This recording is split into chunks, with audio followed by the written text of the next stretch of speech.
নির্বাচন তো হয়ে গেল, এখন নতুন সরকার গঠনের পালা। কিন্তু নতুন সরকার গঠন বা তার কাছে ক্ষমতা হস্তান্তরের প্রক্রিয়া কি হবে তা নিয়ে আছে নানা প্রশ্ন।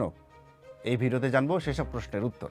প্রথম প্রশ্ন, নির্বাচনের পর সরকার গঠন করবে কোন দল?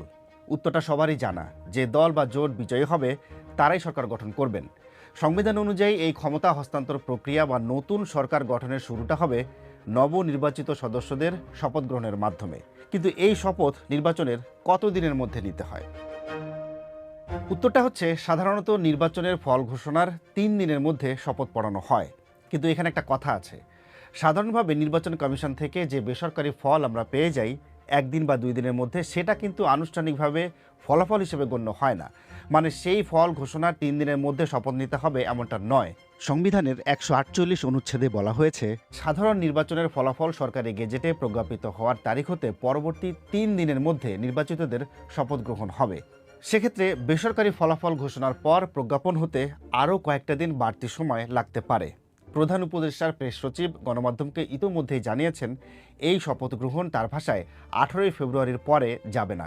সেক্ষেত্রে সব ঠিক থাকলে নির্বাচনের পরে 6 দিনের মধ্যেই নতুন সরকার গঠনের প্রক্রিয়া শুরু হতে পারে। কিন্তু প্রশ্ন হচ্ছে, নির্বাচিত সদস্যদের শপথ কে পড়াবেন?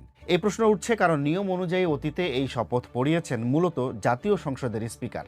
কিন্তু 24-এর ছাত্র জনতার অভ্যুত্থানের পর পরিবর্তিত পরিস্থিতিতে সংসদ নেই, স্পিকারও নেই, এমনকি ডেপুটি স্পিকারও কারাগারে। তাহলে উপায় কি আছে? এক্ষেত্রে সংবিধানের 148 অনুচ্ছেদে 2টি উপায় বলা হয়েছে।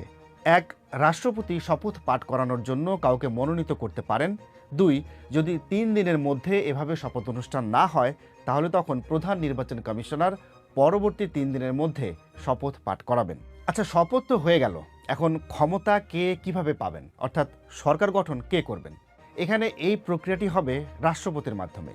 তিনি অর্থাৎ রাষ্ট্রপতি যে দল বা জোট এককভাবে সংখ্যাগরিষ্ঠ আসনে জিতেছে, অর্থাৎ 151টি আসনে জয়ী হয়েছে, তাকেই সরকার গঠনের জন্য আহ্বান জানাবেন।